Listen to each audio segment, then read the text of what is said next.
அனைவருக்கும் வெற்றி தமிழ் பயிற்சி அகாடமியின் சார்பாக இனிய வணக்கம். இந்த ஷார்ட்ஸில் நம்ம ஜாலியன்வாலாபாக் படுகொலையை பற்றி தாங்க பார்க்க போகிறோம். ஸோ ஜாலியன்வாலாபாக் படுகொலை வந்து 1919 ஏப்ரல் 13 நடக்குது. சரியாங்க. ஸோ இதுக்கு என்ன பண்ணுறாரு அப்படின்னா, மே 31 வந்து தன்னுடைய அரச பட்டங்கள் எல்லாத்தையுமே ரவீந்திரநாத் தாகூர் அவங்க வந்து துறக்கிறாங்க. ஸோ அதே மாதிரி இங்கேயும் நீங்கள் பார்த்து வச்சுக்கிறணும். உத்தம் சிங் ரொம்ப முக்கியமான ஒரு நபர்.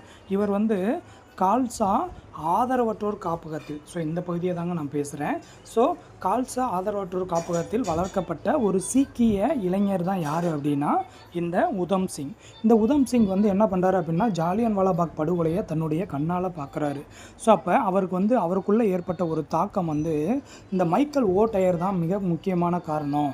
ஸோ அவரை வந்து எப்படியாவது வந்து நம்ம கொலை செஞ்சு பழி தீர்த்திடணும் இந்த ஜாலியன்வாலாபாக் படுகொலைக்குன்னு நினைக்கிறாரு. ஸோ அப்போ 1940 மார்ச் 30 லண்டனோட காக்ஸ்டன் அரங்கத்தில் வந்து என்ன பண்ணுறாரு அப்படின்னா, மைக்கேல் ஓடையரை வந்து உத்தம் சிங் வந்து படுகொலை செய்கிறார். மிக மிக முக்கியமானது. சரியாங்க.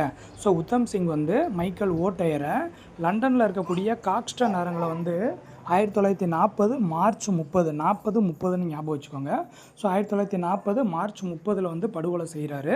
ஸோ உடனே வந்து என்ன பண்ணுறாங்க, உதம் சிங்கை கைது பண்ணுறாங்க. கைது பண்ணி லண்டனில் இருக்கக்கூடிய பென்டோன் வில்லே சிறையில் வந்து உத்தம் சிங்கை வந்து என்ன பண்ணுறாங்க அப்படின்னா தூக்கிலிடுறாங்க. சரியாங்க. ஸோ இது வந்து ஜாலியன்வாலாபாக் நிகழ்வோடு சேர்ந்தது. ஸோ இதையும் கொஞ்சம் நல்லா பார்த்து வச்சுக்கோங்க.